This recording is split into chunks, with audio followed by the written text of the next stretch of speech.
సంక్రాంతి సెలవుల నేపథ్యంలో నగరవాసులు సొంతూళ్లకు పయనమవుతున్నారు. 2-3 రోజులుగా వెళుతున్నప్పటికీ ఇంకా రద్దీ కనిపిస్తోంది. హైదరాబాద్ ఎల్బీ నగర్ నుంచి మరింత సమాచారం మా ప్రతినిధి అనూష ప్రత్యక్ష ప్రసారం ద్వారా అందిస్తారు.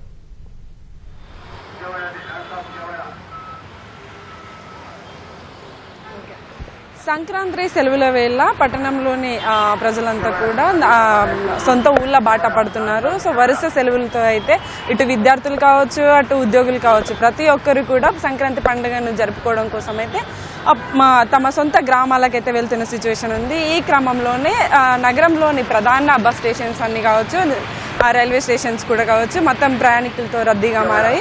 అయితే శుక్రవారం సాయంత్రం నుంచే మొదలైన రద్దీ ఎల్లుండి వరకు కూడా కొనసాగే అవకాశం అయితే కనిపిస్తుందని చెప్తున్నారు. అయితే ఈ రోజు కొంత మోస్తరుగానే అయితే కనిపిస్తుంది. ప్రస్తుతం మనం ఎల్బీ నగర్ వద్ద ఉన్నాము. ఒక్కసారి ఇక్కడ రద్దీ చూసుకుంటే నార్మల్గానే, అంటే చాలా జనరల్గా ఎలా అయితే వెళ్తుంటారో అట్లానే కనిపిస్తుంది. కానీ మరి పండగ రద్దీ అయితే పెద్దగా ఏమీ కనిపించడం లేదు. అంటే ఉదయం నుంచి మధ్యాహ్నం వరకు కాస్త మోస్తరుగా కనిపించినప్పటికీ ఇప్పుడైతే నార్మల్గా ఉంది.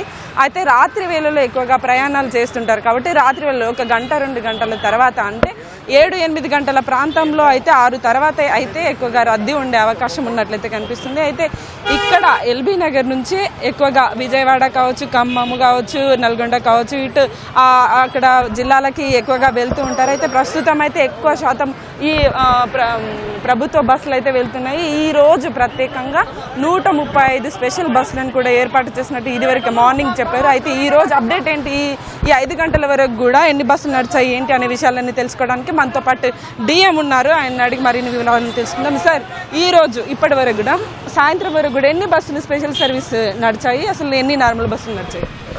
రోజుకి ఇక్కడ నుంచి ఎల్బీ నగర్ నుంచి దాదాపు 800 బస్సులు పోతాయి అన్ని వాటికి. ఆ 800 బస్సులు నార్మల్గా నడుపుతున్నాము. ఇవాళ మేము దాదాపు 250 బస్సులు ఎక్స్ట్రాగా ప్లాన్ చేయడం జరిగింది.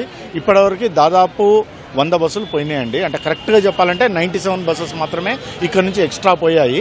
స్టిల్ కొద్దిగా ట్రాఫిక్ ఇవాళ తక్కువ ఉంది. మోస్ట్ ప్రాబబ్లీ ఈవినింగ్ 8 తర్వాత ఈ ఓపీఆర్ఎస్ సర్వీస్ అంటే లాంగ్ డిస్టెన్స్ పోయే వాళ్ళు వస్తారని మేము ఎక్స్పెక్ట్ చేస్తున్నాము. సో మొన్న 2 రోజులతో పోలిస్తే ఈ రోజు కాస్త తక్కువగానే కనిపిస్తుంది. అయితే నార్మల్గా రద్దీకి తగ్గట్టుగా బస్సులను ఏర్పాటు చేస్తుంటారా? అంటే 135 డెడికేటెడ్గా పెట్టారని మార్నింగ్ చెప్పారు. సో ఎట్లా చేస్తుంటారు? డెడికేటెడ్గా పెట్టాము. ఇక్కడ హయత్నగర్ 1 కానీ హయత్నగర్ 2 కానీ దిల్సుఖ్ నగర్ డిపోల నుంచి రెడీగా పెట్టాము. అదేవిధంగా హైదరాబాద్ 2 నుంచి కూడా అడిషనల్ బస్సెస్ అనేది ప్లాన్ చేయడం జరిగింది. ఇవే కాకుండా మనకు బండ్లగూడ డిపో ఉన్నది. చుట్టుపక్కల డిపోల నుంచి మేము కోఆర్డినేషన్ చేసుకుంటా బస్సులు తెప్పిస్తున్నాము. ట్రాఫిక్ లేదు కనుక వాటిని డైవర్ట్ చేయడం జరిగింది. ట్రాఫిక్ ఉండేదంటే ఇప్పుడు మా హ్యాండ్లో కూడా దాదాపు 20 బస్సులు చేతిలో ఉన్నాయి. ట్రాఫిక్ ఏ క్షణాన్ని వచ్చినా కానీ మేము దాన్ని క్లియర్ చేసేందుకు సర్వసాధారణంగా ఉన్నాం. సో అంటే పండుగ ఇంకా 2 రోజులు ఉంది కాబట్టి ఈ 2 రోజులు కూడా ఈ స్పెషల్ సర్వీస్ నడుపుతారా, ఎట్లా? స్పెషల్ సర్వీస్ 13వ తారీఖు వరకు కూడా స్పెషల్ సర్వీస్ డైలీ ఉంటుంది. మా సిబ్బంది కూడా ఇక్కడనే ఉంటున్నారు. నల్గొండ ఆర్ఎం గారు ఇటే ఉంటున్నారు. మన ఖమ్మం ఆర్ఎం గారు వాళ్ళ టీమ్స్ అందరు కూడా ఇక్కడనే ఉంటున్నారు. రంగారెడ్డికి సంబంధించిన టీం కూడా విజయవాడ ఆపరేషన్స్ చేస్తున్నారు కనుక వాళ్ళు మానిటర్ చేస్తూ 13వ తారీఖు రాత్రి వరకు మేము ఎక్స్ట్రా సర్వీసెస్ అనేది నడుపుతాం. అంటే ఇప్పుడు స్పెషల్ సర్వీస్ బస్సులలో ఏవైతే ఉన్నాయో వాటిలో ఎక్కువగా ఫేర్స్ పెడుతున్నారు అంటున్నారు. అంటే దీని మీద ఏమంటారు? అంటే జనరల్గా ఎవ్రీ ఇయర్ చేసినట్టు షెడ్యూల్ సర్వీసెస్ కాదు కానీ స్పెషల్ సర్వీసెస్లో 1.5 ఫేర్ మేము వసూలు చేయడం జరుగుతుంది. అయితే మహాలక్ష్మికి సంబంధించినంత వరకు మాత్రం ఎలాంటి ఇబ్బంది అయితే లేదు, వాళ్ళు ఫ్రీగా పోవచ్చు. ఈ స్పెషల్ సర్వీసెస్ బస్సులు అంటే ఈ 13 వరకు నడుపుతున్న తర్వాత ఎప్పుడు స్టార్ట్ అవుతాయి? 13వ తారీఖు వరకు ప్లాన్ చేసాము. 14, 15 ఏమన్నా అవసరం వచ్చినా కానీ మేము నడుపుతామండి, అందులో డౌట్ ఏం లేదు. కాకపోతే 19వ తారీఖు నుంచి రిటర్న్ జర్నీ అనేది ఉంటుందని ఎక్స్పెక్ట్ చేసి, ఇది మన దగ్గర ఉండదు.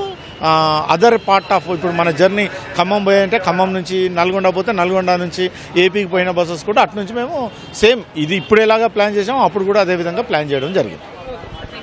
సో చూసారు కదా, ఇది చెప్తున్న విషయాలు. అంటే సాధారణంగా ఈ ఎల్బీ నగర్ నుంచి ఎవ్రీడే 400 బస్సెస్ అయితే పోతుంటాయి. అయితే అదనంగా ఈరోజు మార్నింగ్ అయితే 135 బస్సెస్, ఇప్పుడైతే 200 బస్సెస్ అయితే స్పెషల్ సర్వీస్ బస్సులని నడుపుతున్నామని కూడా ఇక్కడ అధికారులు చెప్తున్న సిచ్యువేషన్ ఉంది. ఒక్కసారి మనం చూసుకుంటే ఇక్కడ కేవలము టీజేఎస్ ఆర్టీసీ బస్సులే కాకుండా ప్రైవేట్ ట్రావెల్స్ని కూడా ప్రజలు ఆశ్రయిస్తున్న సిచ్యువేషన్ ఉంది. అయితే ప్రత్యేకంగా కార్లలో కార్లని మాట్లాడుకొని అంటే తమకు అంటే ఒక ఫ్యామిలీ ఉంటే ఎంత అవుతుందో అన్ని మాట్లాడుకొని వెళ్తున్న సిచ్యువేషన్ అయితే ఉందో. అట్లాగే ప్రైవేట్ ట్రావెల్స్ కూడా ఇక్కడ మెయిన్ పాయింట్ కాబట్టి విజయవాడకి వెళ్ళే వారికి ఈ ఎల్బీ నగర్ పాయింట్ అనేది మెయిన్ పాయింట్ కాబట్టి ప్రైవేట్ ట్రావెల్స్ కూడా 8 తర్వాత మాత్రం ఇక్కడ వచ్చే అవకాశం ఉంది. అయితే ప్రజలు తమ ప్రయాణం తమ సౌకర్యానికి అనుగుణంగా అయితే ఏ ట్రావెల్స్ని ఎంచుకోవాలనేది ఇక్కడికి వచ్చి నార్మల్గా అందుబాటులో ఉంటే ఇది దీంట్లో నార్మల్ స్పెషల్ సర్వీస్ బస్సులలో వెళ్ళడం, లేకపోతే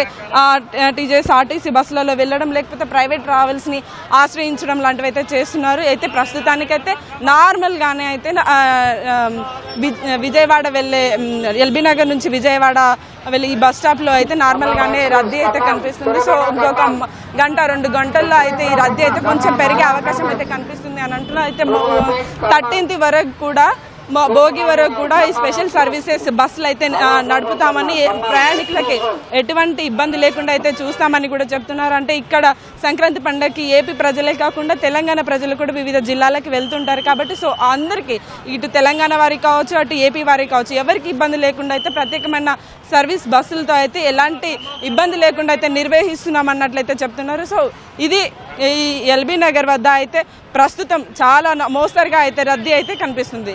ఇక్కడ తాజా పరిస్థితి. Vote studio.